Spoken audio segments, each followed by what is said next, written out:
आपको जैसा सभी को मालूम होगा कि आज का दिन बिहार पुलिस के लिए काफ़ी महत्वपूर्ण है, क्योंकि आज से हमारे पूरे राज्य में 44 साइबर पुलिस स्टेशन कार्यरत हो जाएंगे, बल्कि वो कार्यरत हो चुके हैं। सभी एसपीज और रेंज डीआईजीज आईजीज ने अपने अपने ज़िलों में इसको प्रारंभ कर दिया है। और आप जैसे जानते हैं कि इसकी आवश्यकता काफ़ी लंबे समय से महसूस की जा रही थी, क्योंकि डिजिटल हो चुकी है सारी टेक्नोलॉजी, पूरी दुनिया में इसमें काफ़ी वृद्धि हुई है। और डिजिटल होने के साथ साथ कंप्यूटर, लैपटॉप्स और मोबाइल के इस्तेमाल से ये टेक्नोलॉजी जो है अब हर तरफ उपलब्ध है। और विशेष तौर पे जो युवा वर्ग है हमारा, वो इसका काफ़ी लाभदायक उपयोग कर रहा है। मगर साथ ही साथ तकनीक का जो दुरुपयोग होता है वो भी नज़र आ रहा है, और बहुत से लोग इसका दुरुपयोग करके अपराध करने में अब आगे बढ़ चुके हैं। और साइबर अपराध एक बड़ी चुनौती के रूप में देश और प्रदेश के सामने एक बहुत बड़ा चुनौती के रूप में खड़ा हो चुका है। आप सभी जानते हैं कि साइबर अपराधियों के विरुद्ध खास तौर से कोविड-19 के बाद से काफ़ी इन अपराधों में और कंप्लेंट्स में वृद्धि आई। बिहार में भी ये देखा गया कि ऑनलाइन ठगी, लोगों के बैंक डिपॉजिट से पैसे ले लेना, धोखाधड़ी करके, प्रलोभन देकर, और ऑनलाइन गेमिंग के ज़रिए भी बहुत से लोगों को इसमें ठगी का शिकार किया गया, और उनकी जो भी गाढ़ी कमाई थी उसको इन लोगों ने साइफन ऑफ किया। साइबर अपराध में इधर कुछ दिनों से ये देखा जा रहा है कि जो संगठित गिरोह हैं साइबर अपराध के, वो नए नए युवक जो निपुण हैं टेक्नोलॉजी में, उनको रिक्रूट कर रहे हैं और अपना दायरा बढ़ा रहे हैं। और नए नए टेक्निक्स का इस्तेमाल हो रहा है साइबर अपराध में। पहले ट्रेडिशनल धोखाधड़ी, ठगी के साथ साथ अब बहुत सी इम्पोर्टेंट चीज़ों में भी साइबर का दुरुपयोग हो रहा है। और आप सभी देख रहे हैं कि प्राइवेसी से रिलेटेड मैटर्स, सरकारी आंकड़ों के साथ छेड़खानी हो रही है, और नए नए दिशा में भी साइबर शिकायतें डेली प्राप्त हम लोगों को हो रही हैं। अभी कुछ दिन पूर्व कुछ रजिस्ट्री से रिलेटेड मामले सामने आए थे, उसमें भी फॉर्ज करके डॉक्यूमेंट्स को निकाला गया, उनके माध्यम से उसका दुरुपयोग किया गया। तो ये नए जितने भी आयाम हैं, इन पर आर्थिक अपराध इकाई एक नोडल एजेंसी के रूप में काम कर रही थी, और हम लोग सभी जिलों के साथ कोऑर्डिनेट करके साइबर अपराध के विरुद्ध अभियान भी चला रहे थे, लोगों में जागरूकता का भी फैलाने का कार्य कर रहे थे, और साथ ही साथ इन शिकायतों पर कार्रवाई हो रही थी। इसमें कुछ ही दिन पहले आप सभी ने 1930 के बारे में भी जानकारी ली थी। उसके प्रारंभ होने से हमें ऑनलाइन 24/7 शिकायत करने का लोगों को एक मीडियम मिला था। और आज मैं आपको ये बताना चाहूँगा कि बिहार एक ऐसा राज्य है जहाँ 100% कंप्लेंट्स का रिड्रेसल हो रहा है।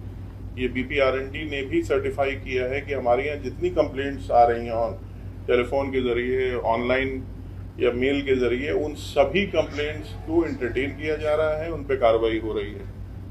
तो लगभग 1500 के आसपास कंप्लेंट्स डेली हमारे कंट्रोल रूम में प्राप्त होती है, और उस पर त्वरित कार्रवाई होती है। बैंक में जहां पर पैसे का ठगी हुई है उनसे कांटेक्ट किया जाता है, पैसे को होल्ड कराया जा रहा है, FIRs दर्ज हो रही हैं। और इसमें काफ़ी लंबी, मैं समझता हूं कि पिछले 3 महीने के अंदर 7 करोड़ से अधिक की राशि हम लोगों ने सेव की है, जिसका दुरुपयोग हो जाता, उसको ठग लिया जाता। और इसमें 600 से ऊपर केसेस भी दर्ज हुए हैं पूरे राज्य में ऐसे दोषियों पर। तो इसी के परिप्रेक्ष्य में राज्य सरकार और पुलिस मुख्यालय ने एक बहुत ही अच्छी पहल करते हुए साइबर थानों को स्थापित करने का निर्णय लिया है, और वो आज से स्थापित हो गए हैं। सभी जिलों में एक साइबर थाना आज से प्रारंभ हो गया है। रेल जिले में भी 4 हुए हैं, कुल 44 थाने हुए हैं हमारे यहाँ प्रारंभ। और इसमें जो मुख्य इसकी बातें हैं कि इसका कार्यक्षेत्र पूरा जिला होगा, इसमें कोई सीमा जिले की नहीं होगी। साइबर स्पेस इसका एक माना जाएगा। कोई भी व्यक्ति, कोई भी पीड़ित व्यक्ति कहीं पर भी अगर जाएगा तो उसकी शिकायत दर्ज होगी। कोई भी साइबर थाने में रिपोर्ट आएगी, उसकी त्वरित जांच होगी। जांच के बाद कार्रवाई होगी, एफआईआर दर्ज होगा। साथ ही साथ सिर्फ साइबर थाना ही नहीं एक तरह से हम लोगों ने ऑथराइज किया है, बल्कि जिले में जो और थाने चल रहे हैं उसमें भी साइबर के अपराध दर्ज हो सकते हैं। ये नहीं है कि कोई भी एसएचओ लौटा देगा किसी को, किसी भी परिस्थिति में जहां पर भी दरखास्त इस प्रकार का कोई भी आवेदन आएगा उसको दर्ज करना है। और साइबर पुलिस स्टेशन का काम होगा अन्य थानों को भी सहायता देना, उनको तकनीकी जो हेल्प है वो प्रोवाइड करना, जो हार्डवेयर सॉफ्टवेयर का इस्तेमाल होगा इन्वेस्टिगेशन में उसके जरिए उनकी मदद करना।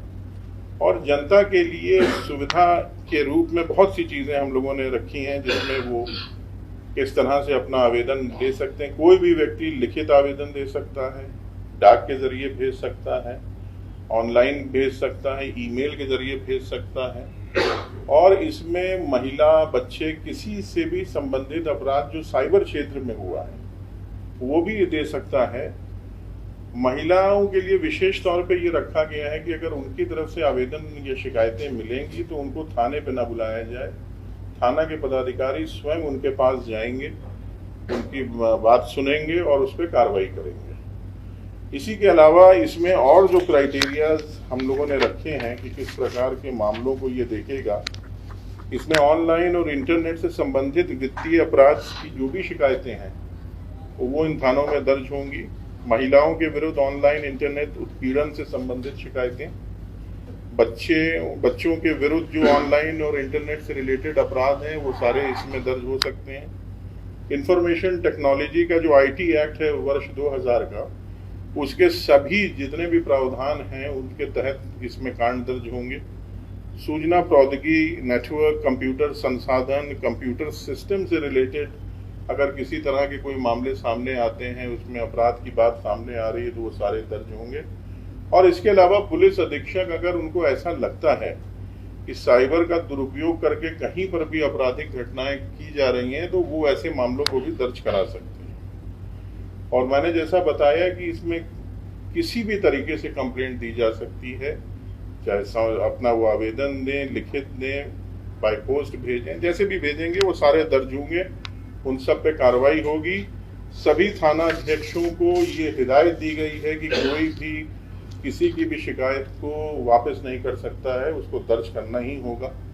और आपको मालूम है कि इन थानों के थाना अध्यक्ष डीएसपी रैंक के पदाधिकारी बनाए गए हैं। अभी 3 जिलों में तो रेगुलर साइबर डीएसपी को ऑलरेडी पोस्ट कर दिया गया है, बाकी जिलों में भी प्रक्रिया अभी प्रारंभ हो रही है, मगर सैंक्शन राज्य सरकार ने सभी जिलों में डीएसपी साइबर के पद का कर दिया है। इसके साथ जो भी अनुसंधानकर्ता होंगे वो पुलिस निरीक्षक स्तर के पदाधिकारी होंगे और उनके नीचे और भी सब इंस्पेक्टर्स और अन्य पदाधिकारी और हमारे प्रोग्रामर्स होंगे, डेटा एंट्री ऑपरेटर्स होंगे, डेटा सहायक होंगे। सरकार ने इसके लिए 660 पदों को अलग से सृजित भी किया है, जिसमें थाना अध्यक्ष से लेकर सिपाही तक के पद इसमें शामिल हैं। तो कुल मिलाकर एक अच्छी व्यवस्था हुई है। जनता के जो बहुत पुरानी समस्याएं थी कि लोगों की शिकायतें दर्ज नहीं होती थी, इधर से उधर उनको जाना पड़ता था, तो वो इन थानों के स्थापित होने से बिल्कुल उसका समाधान होगा। और ये बिल्कुल पीपल फ्रेंडली रखे गए हैं, इसमें किसी तरह की फॉर्मेलिटीज नहीं रखी गई हैं। किसी भी तरह की कंप्लेंट 24/7 रात में, दिन में, किसी भी समय जो व्यक्ति आएगा उसकी दर्ज होगी। इसमें अधिक से अधिक महिला और उनका भी कंपोनेंट रखा गया है थानों में। साथ ही सभी थानों का ईमेल आईडी भी क्रिएट हो रहा है, वो एनआईसी से हम लोग करवा रहे हैं, जिससे कि लोग घर बैठे ऑनलाइन भी अपनी पिटीशन मेल से अगर थाने को भेजेंगे तो उसमें संज्ञान लिया जाएगा। तो ये हम लोगों की व्यवस्था है और ये आज से लागू हो गई है और हमें उम्मीद है कि इसमें जो भी अधिकारी हैं उनका प्रशिक्षण भी हम लोगों ने एक राउंड करवा दिया है। लगभग 1000 से ऊपर थाना अध्यक्षों को प्रशिक्षण दिया भी गया है और पुलिस पदाधिकारियों का रेगुलर प्रशिक्षण ईओयू में चल रहा है। हम लोग का लक्ष्य है कि अगले 6 महीने में जितने भी अनुसंधानकर्ता स्तर के पदाधिकारी हैं, इंक्लूडिंग डीएसपी से लेकर सब इंस्पेक्टर तक, वो सब साइबर की टेक्नोलॉजी के मैटर्स में और इन्वेस्टिगेशन में फुली तरह ट्रेंड हो जाएंगे। हम लोग प्रशिक्षण के लिए और भी प्रयास कर रहे हैं। कुछ विशेष ऐसी यूनिट्स हैं जिनमें प्रशिक्षण दिया जाएगा पुलिस पदाधिकारियों को निकट भविष्य में। उनके साथ भी आर्थिक अपराध इकाई अपना संपर्क स्थापित कर रही है और इसमें हम लोगों को सहमति भी प्राप्त हो गई है पुलिस मुख्यालय की। जल्द ही वहां पर भी हम लोग अपने अधिकारियों को भेजकर इसमें बेटर ट्रेनिंग करवाएंगे। इसी के साथ ये थाने जन जागरण और अवेयरनेस का भी काम करेंगे, लोगों को जागरूक करेंगे, साइबर के अपराधों से किस प्रकार से बचाव हो सके उसकी भी जानकारी दी जाएगी और हर कोशिश की जाएगी कि साइबर अपराधियों के विरुद्ध जो कांड है उन पर कार्रवाई हो, जो इनके गिरोह हैं इनके विरुद्ध ऑपरेशंस चले।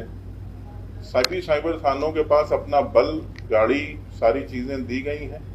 साथ ही साथ जो हमारे हॉटस्पॉट्स हैं साइबर के, वहाँ विशेष अभियान हमारे खुद एसपी साहब इसको मॉनिटर कर रहे हैं। आर्थिक अपराध इकाई से हमारे रेगुलर टीम्स जा रही हैं और अब इन थानों के बनने से ऐसे गिरोहों पर, ऐसे ठिकानों पर जहां पर ये लोग बैठ के ऑपरेट कर रहे हैं, इनको अब ध्वस्त करने में, इनके विरुद्ध कार्रवाई करने में हम लोग को सहायता मिलेगी और शीघ्र इसमें अच्छे परिणाम सामने आएंगे।